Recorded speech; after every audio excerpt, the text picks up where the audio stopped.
ഇന്ന് ജനുവരി 1 കലണ്ടർ പ്രകാരമുള്ള പുതുവർഷ ആരംഭം. എല്ലാവരും ന്യൂ ഇയറൊക്കെ ആഘോഷിച്ച് പുതുവർഷത്തിൽ പുതിയ തീരുമാനങ്ങളും പ്രതിജ്ഞകളുമൊക്കെ എടുത്തിട്ട് ഹാപ്പി ആയിട്ടിരിക്കുമല്ലേ. അപ്പോൾ എല്ലാവർക്കും ലോകായനത്തിൻ്റെ ഹാപ്പി ന്യൂ ഇയർ. പ്രതീക്ഷകളൊക്കെ സഫലമാകട്ടെ എന്ന് ആശംസിക്കുന്നു.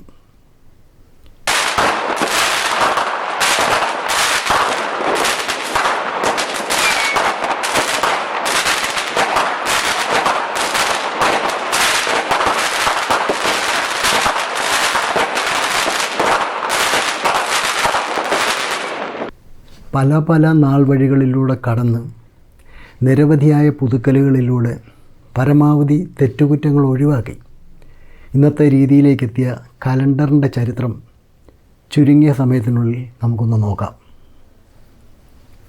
ദിവസങ്ങൾ, മാസങ്ങൾ അല്ലെങ്കിൽ വർഷങ്ങൾ എന്നിങ്ങനെയുള്ള ദൈർഘ്യമേറിയ കാലയളവുകളിൽ സമയത്തെ വിഭജിക്കുന്നതിനും അത്തരം വിഭജനങ്ങൾ ഒരു നിശ്ചിത ക്രമത്തിൽ ക്രമീകരിക്കുന്നതിനുമുള്ള സംവിധാനമാണ് കലണ്ടർ. പൗരജീവിതത്തെയും മതപരമായ ആചാരങ്ങളെയും നിയന്ത്രിക്കുന്നതിനും ചരിത്രപരവും ശാസ്ത്രീയവുമായ ആവശ്യങ്ങൾക്കും ഒരു കലണ്ടർ ആധുനിക ലോകത്തിന് അനിവാര്യമാണ്. പലിശ രജിസ്റ്റർ അല്ലെങ്കിൽ അക്കൗണ്ട് ബുക്ക് എന്നർത്ഥം വരുന്ന ലാറ്റിനിലെ കലണ്ടറിയ എന്ന പദത്തിൽ നിന്നാണ് ഈ വാക്കുണ്ടായത്. ഒരു കലണ്ടറിൻ്റെ വികസനം കാലഗണനയുടെ പഠനത്തിന് അത്യന്താപേക്ഷിതമാണ്.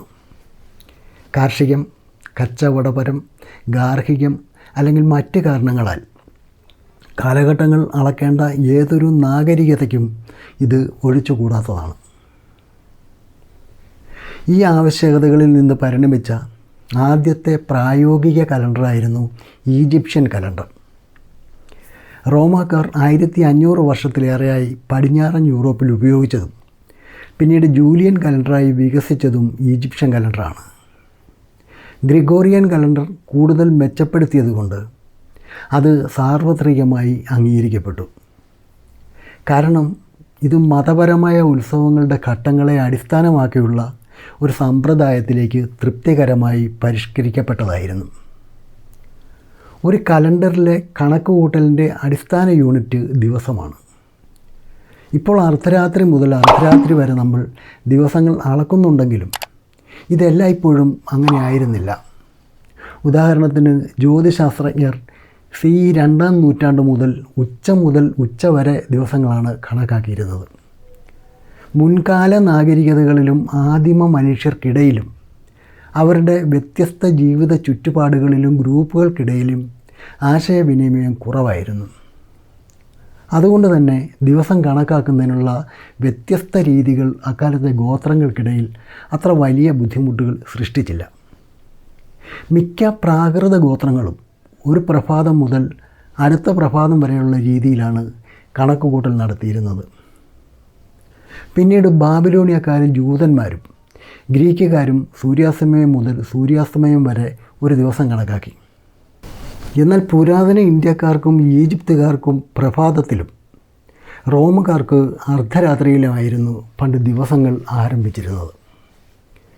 കലണ്ടറുകളുടെ ചരിത്രം പുരാതനമായ ഒരുപാട് സമ്പ്രദായങ്ങളുടെ നിരവധിയായ വേരുകളുള്ളതാണ്. ആളുകൾ ദിവസങ്ങളും സമയത്തിൻ്റെ വലിയ വിഭജനവും ട്രാക്ക് ചെയ്യുന്നതിന് വിവിധ രീതികൾ സൃഷ്ടിക്കുകയും ഉപയോഗിക്കുകയും ചെയ്തു. കലണ്ടറുകൾ സാധാരണയായി സാംസ്കാരികവും പ്രായോഗികവുമായ ആവശ്യങ്ങൾക്കായി ഉപയോഗിച്ചു. അതൊക്കെ പലപ്പോഴും ജ്യോതിശാസ്ത്രവുമായും കൃഷിയുമായും ബന്ധപ്പെട്ടിരിക്കുന്നത് കൂടിയാണ്. പുരാവസ്തു ഗവേഷകർ അക്കാലത്തെ സമയനിർണയ രീതികൾ ഇന്ന് പുനർനിർമ്മിച്ചിട്ടുണ്ട്.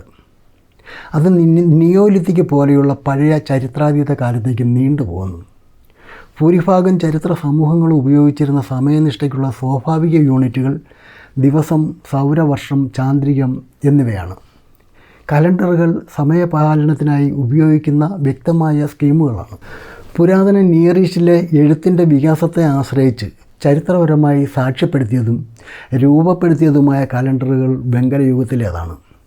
2013 പുരാവസ്തു ഗവേഷകർ 10,000 വർഷം പഴക്കമുള്ള കലണ്ടർ സമ്പ്രദായത്തിൻ്റെ പുരാതന തെളിവുകൾ അബർഡീൻഷെയറിലെ വാറൻ ഫീൽഡിൽ കണ്ടെത്തി. ഇത് ആദ്യകാല സ്കോട്ടിഷ് കലണ്ടറാണ്. സുമേറിയൻ കലണ്ടറാണ് പിന്നീടുള്ള ആദ്യകാല കലണ്ടർ. തുടർന്ന് ഈജിപ്ഷ്യൻ, അസീറിയൻ, എലാമൈറ്റ് കലണ്ടറുകൾ എന്നിവയും ഉണ്ടായി. അസീറിയൻ, ബാബിലോണിയൻ കലണ്ടറുകൾ അടിസ്ഥാനമാക്കിയുള്ള ഇരുമ്പ് യുഗ പുരാവസ്തു രേഖയിൽ പുരാതന കിഴക്കൻ കലണ്ടർ സമ്പ്രദായങ്ങളുടെ ഒരു വലിയ എണ്ണം പ്രത്യക്ഷപ്പെടുന്നുണ്ട്. പേർഷ്യൻ സാമ്രാജ്യത്തിൻ്റെ കലണ്ടറും ഇതിൽ ഉൾപ്പെടുന്നു. ഇത് സൊറാസ്ട്രിയൻ കലണ്ടറിനും ഹീബ്രു കലണ്ടറിനും കാരണമായി. BC 45 Julius Caesar Roman calendar പരിഷ്കരിച്ചു. 11ാം നൂറ്റാണ്ടിൽ പേർഷ്യയിൽ 1079 ഖയ്യാമിൻ്റെ നേതൃത്വത്തിൽ ഒരു കലണ്ടർ പരിഷ്കരണം പ്രഖ്യാപിക്കപ്പെട്ടു. വർഷത്തിൻ്റെ ദൈർഘ്യം 365.2421 ദിവസങ്ങളായി കണക്കാക്കി. 1582 ജൂലിയൻ കലണ്ടറിൻ്റെ പരിഷ്കരണമായാണ് ഗ്രിഗോറിയൻ കലണ്ടർ അവതരിക്കപ്പെട്ടത്. ഇന്ന് ലോകമെമ്പാടും മതേതര ആവശ്യങ്ങൾക്കായി ഡിഫാക്റ്റോ കലണ്ടറായി ഇത് ഉപയോഗിക്കുന്നു. ഗ്രിഗോറിയൻ കലണ്ടർ ഇപ്പോൾ ലോകമെമ്പാടും മതേതര ആവശ്യങ്ങൾക്കായി ഉപയോഗിക്കുമ്പോൾ Julian calendar, Hebrew calendar, Islamic calendar, വിവിധ ഹിന്ദു കലണ്ടറുകൾ, സൊരാസ്ട്രിയൻ കലണ്ടർ മുതലായവ ഉൾപ്പെടെ വിവിധ മധ്യകാല അല്ലെങ്കിൽ പുരാതന കലണ്ടറുകൾ മതപരമോ സാമൂഹികമോ ആയ ആവശ്യങ്ങൾക്കായി പ്രാദേശികമായ ഉപയോഗത്തിൽ ഇന്നും തുടരുന്നു. ജൂലിയൻ കലണ്ടറിൻ്റെ പരിഷ്കരണമായിരുന്നു Gregorian calendar. 1582 February 24 pope Gregory 13 പരിഷ്കരിച്ചതാണ് ഈ കലണ്ടർ. അദ്ദേഹത്തിൻ്റെ പേരിലാണ് ഇന്നത്തെ കലണ്ടർ അറിയപ്പെടുന്നതും. ഈസ്റ്റർ ആഘോഷിക്കുന്നതിനുള്ള തീയതി വെറും ശൂന്യതയിൽ നിന്ന് ആദിമസഭ അവതരിപ്പിച്ചപ്പോൾ അത് ആഘോഷിച്ച വർഷത്തിലേക്ക് കാലഗണനയെ കൊണ്ടുവന്ന് പൊരുത്തപ്പെടുത്തുക എന്നതായിരുന്നു ഈ ക്രമീകരണത്തിനുള്ള പ്രചോദനം. ചരിത്രപരമായി കൃത്യമായ തെളിവുകളൊന്നുമില്ലാത്ത ബൈബിൾ കഥയുടെ വിശ്വാസ്യതയ്ക്ക് ഇത് അനിവാര്യമായിരുന്നു എന്നതാണ് വസ്തുത. ജൂലിയൻ കലണ്ടർ പോലെ ഗ്രിഗോറിയൻ കലണ്ടറും 28, 31 ദിവസം വീതമുള്ള 12 മാസങ്ങളുള്ള സൗര കലണ്ടറാണ്. അതായത് ഭൂമിയിൽ നിന്ന് നോക്കുമ്പോൾ കാണുന്ന സൂര്യൻ്റെ ചലനങ്ങളെ അടിസ്ഥാനപ്പെടുത്തിയുള്ള കലണ്ടർ. 2 കലണ്ടറുകളിലെയും വർഷം 365 ദിവസങ്ങൾ ഉൾക്കൊള്ളുന്നു. അതിവർഷങ്ങളിൽ ഫെബ്രുവരിയിൽ ഒരു അതിദിനം ചേർക്കുന്നു. ഗ്രിഗോറിയൻ കലണ്ടറിലെ മാസങ്ങളും മാസങ്ങളുടെ ദൈർഘ്യവും ജൂലിയൻ കലണ്ടറിന് തുല്യമാണ്. ഈ സാഹചര്യത്തിൽ പുതുവർഷം മാസത്തിൻ്റെ ദിവസം നിലവിൽ ജനുവരി 1 മുതൽ ഡിസംബർ 31 വരെയാണ്. കലണ്ടർ വർഷം നടക്കുന്നതെങ്കിലും മുൻകാലങ്ങളിൽ വർഷസംഖ്യകൾ കലണ്ടറിനുള്ളിലെ മറ്റൊരു ആരംഭ പോയിൻറ്റിനെ അടിസ്ഥാനമാക്കിയുള്ളതായിരുന്നു. കലണ്ടർ ചക്രങ്ങൾ ഓരോ 400 വർഷത്തിലും പൂർണ്ണമായും ആവർത്തിക്കുന്നു. ഇത് 1,46,097 ദിവസങ്ങൾക്ക് തുല്യമാണ്. ഈ 400 വർഷങ്ങളിൽ 303 എണ്ണം 365 ദിവസങ്ങളുള്ള സാധാരണ വർഷങ്ങളും 97 എണ്ണം 366 ദിവസങ്ങളുള്ള അതിവർഷവുമാണ്. കൃത്യമായി പറഞ്ഞാൽ 365 ദിവസം 5 മണിക്കൂർ 49 മിനിറ്റ് 12 സെക്കൻഡ്. റോമൻ റിപ്പബ്ലിക്കിൻ്റെയും റോമൻ സാമ്രാജ്യത്തിൻ്റെയും കാലത്ത് ഉപയോഗിച്ചിരുന്ന വർഷം കോൺസുലർ വർഷമായിരുന്നു. കോൺസുലർമാർ ആദ്യമായി ഓഫീസിൽ പ്രവേശിച്ച ദിവസം മുതൽ കണക്കാക്കുന്നത് കൊണ്ടാണ് ഈ പേര് വന്നത്. BC 45 ആരംഭിച്ച ജൂലിയൻ കലണ്ടർ പുതുവർഷത്തിൻ്റെ ആദ്യ ദിവസമായി ജനുവരി 1 ഉപയോഗിക്കുന്നത് അങ്ങനെ തന്നെ തുടർന്നു.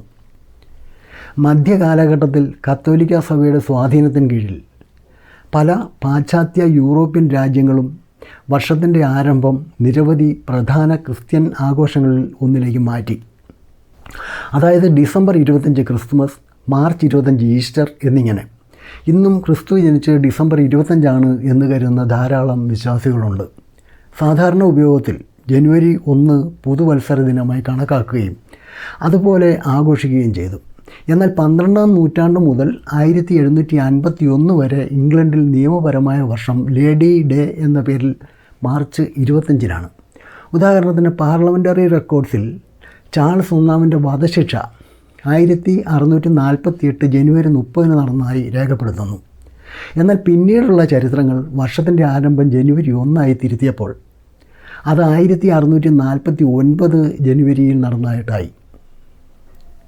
മിക്ക പാശ്ചാത്യ യൂറോപ്യൻ രാജ്യങ്ങളും ഗ്രിഗോറിയൻ കലണ്ടർ സ്വീകരിക്കുന്നതിന് മുമ്പ് തന്നെ വർഷത്തിൻ്റെ ആരംഭം ജനുവരി 1 മാറ്റിയിരുന്നു. ചില രാജ്യങ്ങളിൽ വർഷത്തിൻ്റെ ആരംഭം ജനുവരി 1 ആയിരിക്കണമെന്ന് ഒരു ഔദ്യോഗിക ഉത്തരവോ നിയമമോ മൂലം വ്യക്തമാക്കിയിരുന്നു. എന്നാൽ 1582 ഒക്ടോബർ 15 ഗ്രിഗോറിയൻ കലണ്ടറിൻ്റെ ആദ്യ അവതരണത്തിനും 1752 സെപ്റ്റംബർ 14 ബ്രിട്ടനിൽ അവതരിപ്പിച്ചതിനും ഇടയിലുള്ള കാലഘട്ടത്തിൽ പടിഞ്ഞാറൻ യൂറോപ്പിലെയും ബ്രിട്ടീഷ് ഡൊമൈനുകളിലെയും സംഭവങ്ങൾ തമ്മിൽ ഇംഗ്ലീഷ് ഭാഷാ ചരിത്രങ്ങളിൽ കാര്യമായ ആശയക്കുഴപ്പം ഉണ്ടാകാൻ കാരണമായി. കലണ്ടർ പുരാണം നിങ്ങൾക്ക് ഇഷ്ടപ്പെട്ടു എങ്കിൽ അറിയാത്തവരിലേക്ക് ഷെയർ ചെയ്തും ലൈക്ക് ചെയ്തും പ്രോത്സാഹിപ്പിക്കണം എന്ന് മാത്രം പറഞ്ഞുകൊണ്ട് ഈ വീഡിയോ ഇവിടെ അവസാനിപ്പിക്കുകയാണ്. ചരിത്രത്തിൽ നിന്നും മറ്റൊരു അറിവിൻ്റെ നുറുങ്ങുമായി വീണ്ടും കാണാം. എല്ലാവർക്കും ഒരിക്കൽ കൂടി നന്ദി.